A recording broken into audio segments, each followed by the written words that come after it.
Les épées Temu sont-elles une arnaque? Eh bien, la réponse à cette question, c'est que ça dépend, n'est-ce pas? Ça dépend de celle que vous achetez.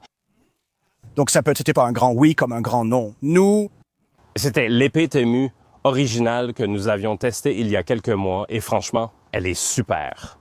ouais. C'est vraiment le cas. L'équilibre est vraiment parfait. En termes de méthode de construction, c'est un peu étrange, mais c'est parfaitement, tu sais, assez solide et la lame a été géniale. Ils nous ont envoyé celle-ci en même temps que l'autre. Je l'ai demandé car je savais qu'elle serait une vraie cochonnerie et l'une des pires épées. On a déjà détruit la version plus grande. C'est juste un morceau d'acier découpé avec une soie en queue de rat. Horrible. On n'a pas payé 20 $ pour toutes. L'une des pires épées jamais testées. Acheteur, fais attention. C'est ça le point clé. Tu peux trouver de vraies bonnes affaires, des objets de bonne qualité sur Temu, et ils nous ont envoyé une autre épée qu'on avait demandée. Celle-ci est correcte. Elle n'est pas aussi bien que la première, pour être honnête. Ce n'est pas pareil, ouais. Donc c'est une épée différente, mais pour le prix, les prix fluctuent. En fait, ils peuvent monter et descendre. En ce moment, ça se vend à 120. Je l'achèterais juste pour la lame, car on aime vraiment remonter ces semi-épées avec une nouvelle garde. Celle-ci vient de la première et celle-ci, j'espère qu'il y a un plan de coupe, est génial maintenant. C'est une épée incroyable. C'est une épée haut de gamme, et ça ne m'aurait pas surpris de l'avoir vendue pour 300 à 400 $ il y a 10 ans. Tu vois? Parce que le seul reproche qu'on pouvait faire à l'original, c'est que comme c'est une épée d'entrée de gamme, au niveau du prix, tu vois, l'enroulement et ce genre de détails, ce n'était pas vraiment... Des matériaux bas de gamme et moins chers, c'est pareil pour celle-ci. Mais j'aime bien le pommeau de celle-ci, tu vois? Je préfère le pommeau de celle-ci. Ce pommeau est génial. Il y a des aspects impressionnants et il n'en faut pas beaucoup. Une vidéo dédiée montre tout le processus de remontage de la garde. Oui, parmi celles-ci, oui. Si vous voulez savoir comment faire, Tyran, peux-tu la montrer encore? Tyran utilise la même garde, juste améliorée, et le même pommeau. Oui, la méthode de construction est différente. Ici, vous pouvez voir un rivet en bas. Oui, celle-ci est rivetée. Celle-là diffère de celle-ci. Remettre une garde sera plus difficile. Certains commentaires disent que mon épée semble différente de la vôtre, comme s'il fallait acheter exactement celle du lien pour avoir la même. C'est le thème de l'épisode. Acheter quelque chose de similaire à l'original ne garantit pas que ce soit identique. Il faut acheter via le même lien exact. Ouais, donc on va tester la nouvelle épée qu'ils nous ont envoyée pour voir à quel point elle est bonne. Et on va aussi vous montrer, on va aller sur Temu et indiquer où, d'accord, il est très probable que ce soit une épée correcte. Ouais. Ce qu'il faut surveiller et éviter pour ne pas se faire arnaquer, sachant que Temu n'est pas responsable. Il faut aussi mentionner des inquiétudes éthiques liées à Temu. Notez que l'entreprise fabriquant ces lames produit aussi de nombreux articles venant de Chine. Donc, si vous achetez des lames LTK Chen, Swordier, Romance of Men et ce genre de choses, n'est-ce pas? Tout cela vient de la même région, du même type de fabricant. Si vous avez un problème avec l'achat d'épées sur Temu, vous devrez sans doute arrêter d'en acheter dans la plupart des lieux d'origine en Chine. Je veux dire, la construction de celle-ci en particulier, cette très belle épée que nous avons appréciée, est identique à ce que nous avons vu chez beaucoup d'autres vendeurs d'épées également. Donc oui, Temu est une place de marché, tout comme Amazon. Oui, et nous ne disons pas qu'il n'y a pas de choses douteuses là-bas, mais ce que nous pouvons dire, c'est que nous avons testé ces épées et jusqu'à présent, nous pouvons les recommander. Nous testons juste ce que nous avons. Celle-là me plaît. Je l'aime bien, en fait. C'est une bonne fixation en cuir. J'aime le fourreau et attendez de voir ce qu'on va faire avec cette lame. Plus je regarde la lame, plus je l'apprécie. C'est ici que Tyran et moi avons une différence de point de vue subjectif. J'aime le fouleur plus fin sur celle-ci. Ça donne des biseaux de tranchant plus longs, ça donne un profil plus élégant. C'est une question d'esthétique. C'est vrai. Et moi, je craque pour les ricassos. J'adore les ricassos. Et il y a certaines choses qu'on ne peut tout simplement pas vous transmettre à travers la caméra, les gars. Le poids de celui-ci, je l'aime moins que l'autre. Il est plus déséquilibré vers l'avant. Il est plus lourd sur le dessus. Je pensais que tu aimerais, parce que tu aimes, ça va changer sa dynamique de coupe. C'est vrai, mais la poignée est très courte, presque une main et demie. La garde transversale aussi, et j'ai l'impression que mes proportions ne sont pas adaptées à ce que je veux ici. Pour moi, c'est clairement dans la norme des poids d'épée standard, comme j'ai déjà tenu beaucoup d'épées haut de gamme avec ce profil de poids. Mais tout est relatif. Il faut le préciser parce que je compare directement avec l'autre épée Temu. L'autre épée Temu avait une répartition du poids particulièrement remarquable et agréable. Si on avait eu celle-ci en premier, j'aurais dit « Ah ouais ». Et puis quand on aurait eu l'autre, j'aurais dit « Ah, celle-là est bien meilleure ». Donc je me dis un peu « Ah, on a eu la meilleure chose en premier ». Celle-ci, je suis là, ouais, je suis moins enthousiaste. Ouais, et ce n'est pas pour dire que c'est mauvais, c'est juste que l'autre est meilleur. Celle-ci est parfaitement tolérable, mais par rapport aux autres, celle-ci a un bord tranchant. Un bord en particulier est tranchant, tellement tranchant que je suis assez confiant. Tire! Prêt! Ouais. C'est un coup plus dur, oui. Ah, ok, peu d'effort. Ah ouais, d'accord, pas mal, pas mal. C'est tranchant. J'aime bien, l'une des choses que Temu n'a généralement pas, c'est la netteté. Ils ne sont pas aiguisés. Celui-ci l'est. Je pense que ce qui est drôle, c'est que c'est probablement une erreur. Genre, ils en ont mis un peu trop et ça l'a un peu rendu... Les deux boards sont tranchants, mec. Franchement, ça coupe vraiment bien. Un tranchant fonctionnel, ouais. Comme un tranchant fonctionnel? Regarde, là, ça rase. Tu veux une horizontale? Je vais te montrer une foutue horizontale, salaud. Regarde ça. Ouais, ça a bien traversé. D'accord, c'est parce qu'il est un peu plus court. Ça va être plus court. Ouais, regarde ça. Ouais, horizontale, horizontale. Ouais, c'est la même coupure. Ça s'est déchiré. Allez.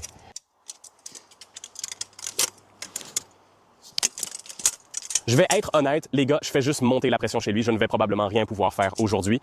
Ouais, il va galérer tout autant. Voilà. Alors? Non, c'est un coupeur, mec. Parce que le poids est tolérable. C'est acceptable. Oui. Mais ce n'est pas, je n'appellerai pas ça. Ce n'est pas le meilleur, oui, je ne dirais pas ça. Je n'appellerai pas ça raffiné. Assez fonctionnel, cependant. Oui. Parce que tu sais ce que j'ai remarqué? Oh, ça faisait mal, j'aurais pas dû faire ça. Ouais. Qu'est-ce que tu as remarqué? Le profil et la géométrie de la lame sont bons. Cet angle de biseau est bien parce qu'il a une gouttière plus petite. Ouais. Et regarde le ressort en bois. Eh ben, on va vraiment tester ça dans une minute, mais je suis juste curieux. Comment ça te paraît, c'est à ton œil? Un peu décalé par rapport au... Je pense que c'est comme ça que c'est venu. Ouais, je pense que c'est venu un peu, genre, rien de ce qu'on a fait. Ouais.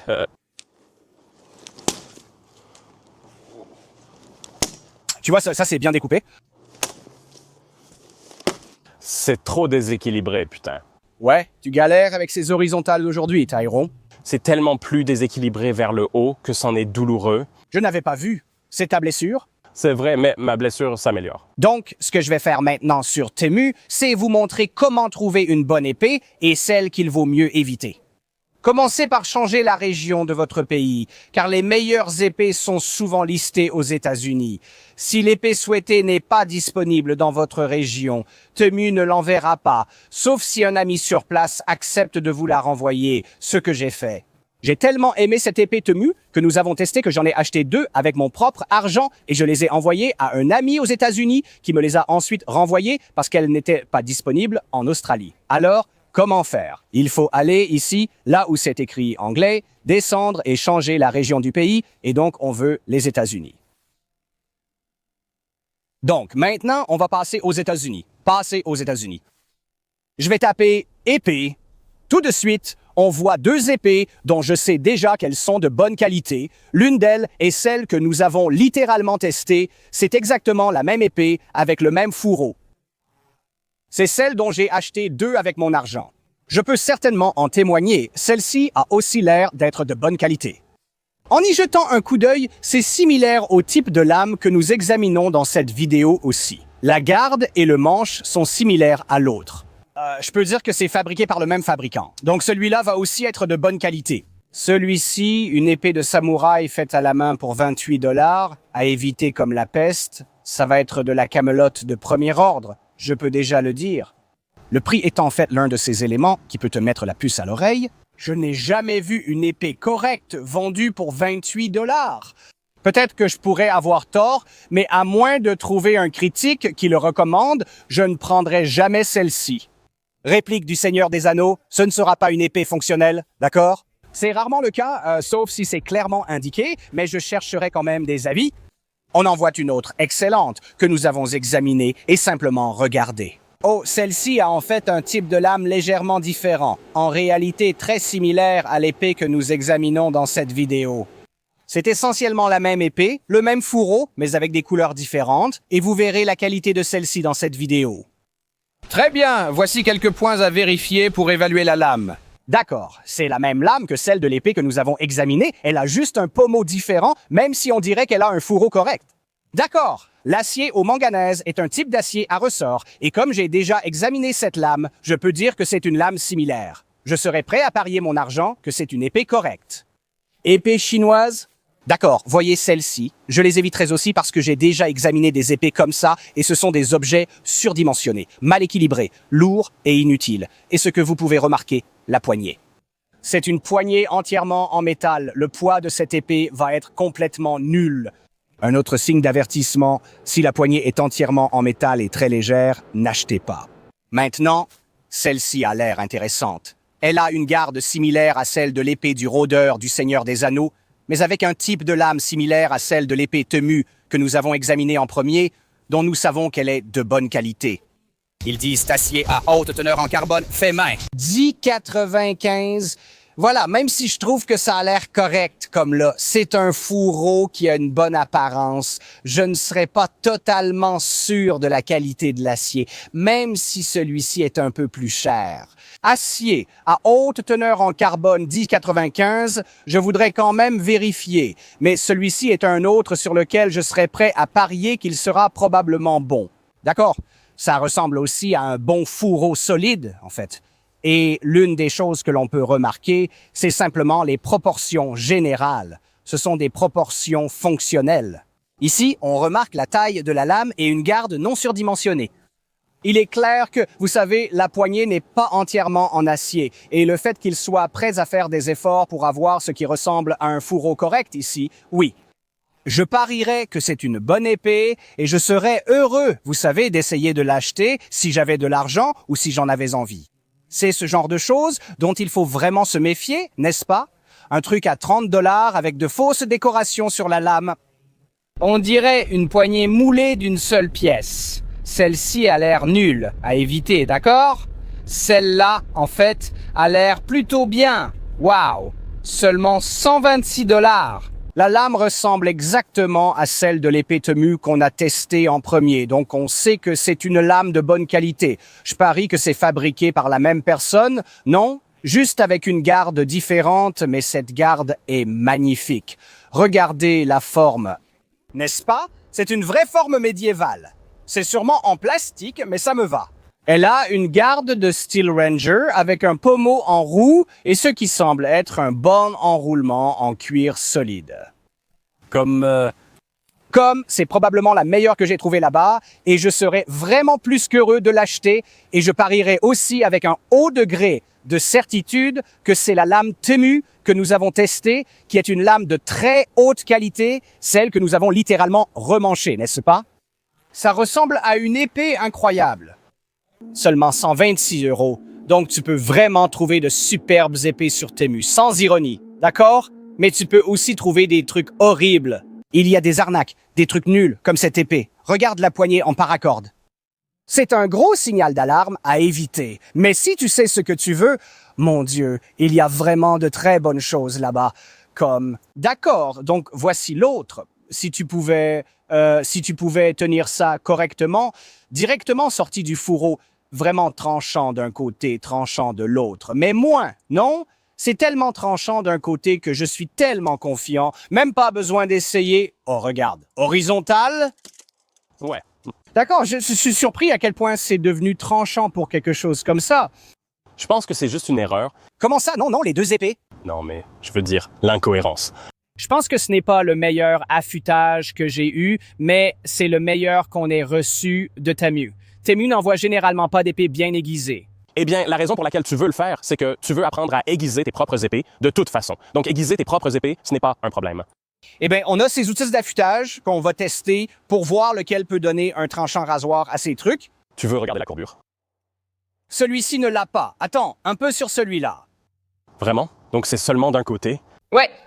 Leur nœud est du même côté. Minuscule, vraiment. Regarde, c'est à peine visible, non, mais il y a un petit nœud près de la garde. Tu veux aller frapper des trucs. Segway! Tyrann me calomnie. Il dit que je n'aime pas les sabres. Ce qui est vrai, tu ne les aimes pas. Non, c'est bien plus complexe. Tu ne sais pas. Et on débat, on discute, on analyse tout. Et est-ce que j'aime les sabres? Est-ce que je n'aime pas les sabres? C'est sans doute le test le plus important que nous faisons sur les épées. D'accord, en gros, on teste la durabilité minimale sous un impact élevé. Généralement, c'est un impact plus fort que ce qu'on infligerait normalement à une épée, mais si elle survit à ce test, cela signifie qu'elle atteint la durabilité minimale standard attendue pour une épée commerciale. Nous avons déjà vu des épées commerciales se casser lors de ce test, même des modèles bien plus chers. L'autre épée Temu a plutôt bien survécu à ce test. Vraiment très bien. Parce qu'elle avait aussi une soie de bonne taille. Oui, une grande soie. Je ne sais pas pour celle-ci. Aucune idée? Découvrons-le. Je crois que ça cédera sur la soie. Oui, mon pote. C'est un morceau de matériau épais ici, et j'ignore jusqu'où il va. Voyons ça. Sainte Marie. C'était vraiment génial. Ah ouais? Ouais. Je veux pas y aller. Genre pas de flexion? C'est quoi ce délire?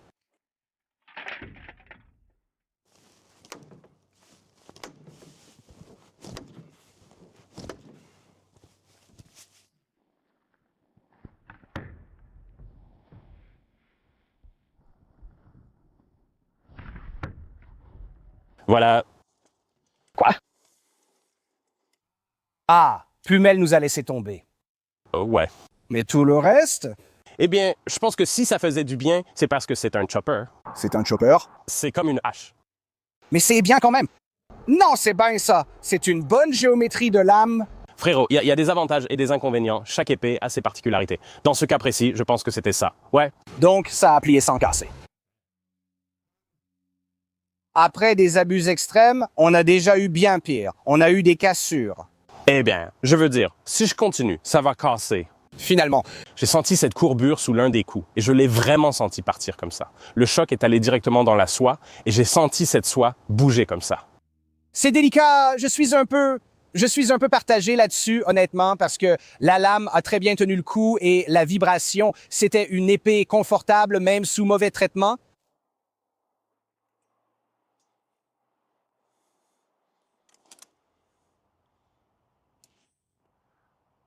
D'accord.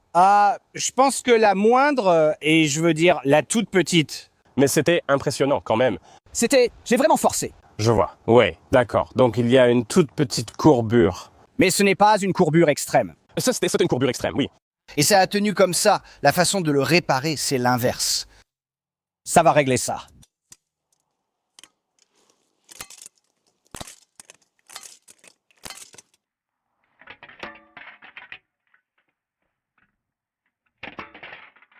Oh putain, oh putain. Je m'attendais à ce que ce soit difficile. Je ne m'attendais pas à ce que ce soit aussi difficile. C'est vraiment... Qu'est-ce qui se passe ici? Voici les dégâts. Il prend le tuyau métallique fatal. Ça va? Ouais.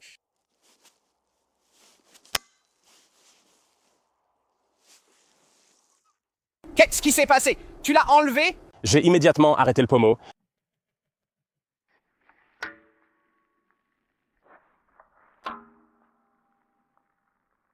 Qu'est-ce qu'on peut apprendre du pommeau? On dirait qu'il est fileté. Ah ouais? Ouais, très bien. C'est une soie de très bonne taille. Ouais, Cette soie est géniale. C'est juste la fixation. tout le pommeau, genre, passé à travers une pièce filetée. On a vu ça sur de nombreuses épées. Les filetages du Honshu étaient 2 fois plus petits. Ici, ils sont 2 fois plus gros, c'est donc très bien.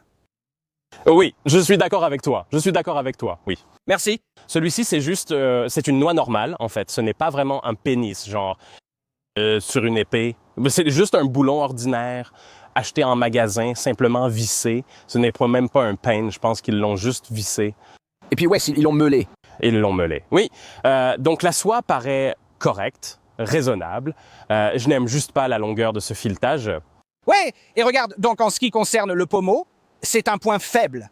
D'accord, les épées de haute qualité devraient avoir des pommeaux plus solides, même si, cela dit, on a vu des épées plus chères avec des pommeaux bien plus faibles. C'est vrai, mais cela dépend aussi de la façon de fixer le pommeau à la soie. Par exemple, ici, la poignée s'étend dans la soie jusqu'au pommeau, ce qui apporte un supplément de... C'est en fait une meilleure construction. Oui, et quand tu utilises des épées haut de gamme, la soie s'emboîte dans le pommeau, ce qui lui donne une grande rigidité, tu vois. C'est une méthode de construction qu'on a vue avec Honshu, comme tu l'as dit. Ce n'est pas idéal, mais pour la lame elle-même... Ouais, la lame? D'accord. Je suis vraiment impressionné par cette lame. On a cassé le pommeau et j'ai presque envie de remonter une nouvelle garde sur cette lame parce qu'elle m'a surpris. Elle coupait mieux que ce à quoi je m'attendais et elle était bien plus résistante que je ne le pensais. Tu aimes le médaillon qu'ils ont ajouté? L'extension? Quoi ça? Ça me va. En fait, je pense même qu'on peut le rendre joli. Oui, on va ajouter un hibaki dessus. Autre chose qu'on devrait mentionner, cette garde est l'une des gardes les plus solides qu'on ait examinées. Tu l'as frappée avec un marteau et elle n'a pas plié. Il y a un contexte ici. Non, non, non. Il y a un contexte ici. Ça veut dire que l'acier est vraiment plus solide. Tu te souviens à quel point on a facilement tordu la garde de la croix sur l'épée de croisée? Mais elles sont contextuellement différentes parce qu'elles ont des lignes de meulage beaucoup plus raffinées, ce qui veut dire qu'elles deviennent beaucoup plus fines. Et comme elles n'ont pas été traitées thermiquement, elles sont beaucoup plus fragiles. Je pense que c'est ça. Ce n'est pas chauffé, c'est comme... Non, ça fait 8 mm maximum. Ce n'est pas 8 mm. J'y arrive. Va le chercher. Je l'attrape. Attends. Environ 1 cm. Non, tu as dit 1,5 C. J'ai dit 1,5. 1 cm,5, c'est... Ça fait 6 mm. 6 mm et demi. C'est presque... C'est 8,5. Non, ce n'est pas vrai. Ça, c'est 6,5 mm. Oui. Comme prévu, 2 mm d'écart. Impressionnant. J'ai dit 8 mm, t'as dit 1,5. J'ai dit 1 à 1,5. C'est plus proche d'un centimètre? Oui, c'est là que j'avais mon centimètre. Ouais, je suppose... Eh ben, j'ai comme un calibreur d'œil. Non, je l'ai eu juste à chaque fois. Je l'ai récemment remanchée et j'ai juste supposé qu'elle avait la même épaisseur que celle que je venais de faire. Je l'ai regardé et trouvé le ton parfait tout de suite. Peu importe. Garde solide, lame très résistante. Elle est si robuste que je veux la remonter avec une nouvelle poignée. Mais encore une fois, c'est solide parce que c'est juste épais. C'est tout. Mais ça va, c'est bien, ça va. Si tu veux une lame jetable solide et résistante, tu sais, qui ne coûte que 120 $, tu ne peux pas te tromper avec ça. 120 au moment de l'enregistrement. Au moment de l'enregistrement, n'est-ce pas? Franchement, je paierais ce prix juste pour la lame. Oui. Et c'est une épée assez fonctionnelle. Oui. Souviens-toi, je parle du rapport qualité-prix. Ouais. Rapport qualité-prix, il y a toujours cette valeur, mais personnellement, je choisirais quand même probablement le premier. Si c'est disponible, mais le truc, c'est que ce ne sont pas les seules épées disponibles sur Temu. Comme nous l'avons montré dans la section où nous parcourons le site web, tu peux trouver plus que ces deux bonnes épées si tu sais ce que tu cherches. Ouais, ne te fais pas arnaquer. Il y a des arnaques là-bas. Mais si tu cherches une bonne épée, on te montre comment la trouver. Tu pourrais obtenir une super épée Temu et l'améliorer pour en faire quelque chose comme ça. En fait, on te montre comment faire dans la vidéo juste là. Et combien ça t'a coûté pour améliorer celle-ci? Genre, du temps, tu vois. Mais en termes de coût réel des matériaux, genre 30 balles, et puis un peu de temps pour le faire. Découvrez-le dans la vidéo ci-dessous. Merci.